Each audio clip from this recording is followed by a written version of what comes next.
Il est essentiel de se référer aux versets coraniques pour une analyse précise des principes islamiques. Cela permet d'appréhender les enseignements et leur application dans notre vie quotidienne.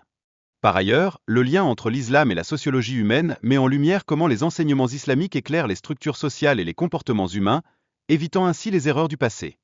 De plus, les leçons tirées des civilisations anciennes sont essentielles pour comprendre les défis contemporains.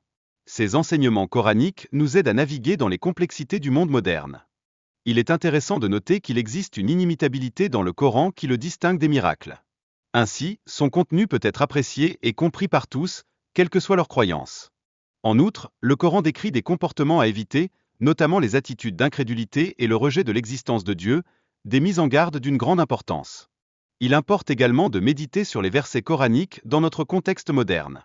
Le Coran demeure d'une grande pertinence, surtout à l'ère de la science et de la technologie. La religion islamique est fondamentalement une religion de société, traitant des comportements humains et de leur rapport avec l'au-delà. Les versets coraniques abordent tant les sociétés anciennes que contemporaines. Dans ce cadre, certaines personnes ne croient qu'en la vie terrestre, niant l'existence d'une résurrection ou d'un jugement dernier. Allah révèle ainsi leur psychologie et leur comportement social. Ces individus agissent souvent par égoïsme, recherchant la renommée et le prestige sans tenir compte de leurs responsabilités envers Allah, ce qui les éloigne de la foi et de l'amour divin. La première catégorie inclut ceux qui nient l'existence d'Allah mais croient en d'autres forces comme le hasard. Ils sont présents dans toutes les sociétés. La deuxième catégorie regroupe des personnes qui croient en Allah mais rejettent les messagers et leurs messages, affirmant leur liberté de choisir leur comportement moral.